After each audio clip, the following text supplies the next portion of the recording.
ថ្មីនេះសម្ដេចតេជោហ៊ុនសែននិងសម្ដេចកតេប្រុតបណ្ឌិតទទួលបានចៅទី23ដែលជាកូនស្រីរបស់ឧបនាយករដ្ឋមន្ត្រីហ៊ុនម៉ាណីរាជធានីភ្នំពេញសម្ដេចតេជោហ៊ុនសែនប្រធានព្រឹទ្ធសភាបានទទួលចៅទី23របស់សម្ដេចនិងសម្ដេចកតេប្រុតបណ្ឌិតដែលជាកូនស្រីរបស់លោកហ៊ុនម៉ាណីឧបនាយករដ្ឋមន្ត្រីនិងជារដ្ឋមន្ត្រីក្រសួងមុខងារសាធារណៈនិងលោកជំទាវជាភរិយាសម្ដេចតេជោហ៊ុនសែនបានថ្លែងថានៅព្រឹកថ្ងៃសៅរ៍ចុងសប្តាហ៍ខ្ញុំបានវាយគន់គល់យ៉ាងល្អរហូតយកឈ្នះគូប្រកួតបានយ៉ាងច្រើន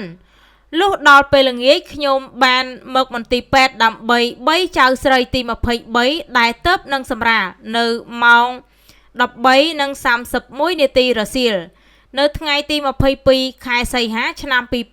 2026នេះជាទម្លាប់របស់ខ្ញុំស្ទើរតែគ្រប់ចៅទាំងអស់ដែលខ្ញុំតែងតែបីចេញពីបន្ទប់សម្រាលមកបន្ទប់សម្រាកហើយបីពីមន្ទីរពេទ្យទៅផ្ទះ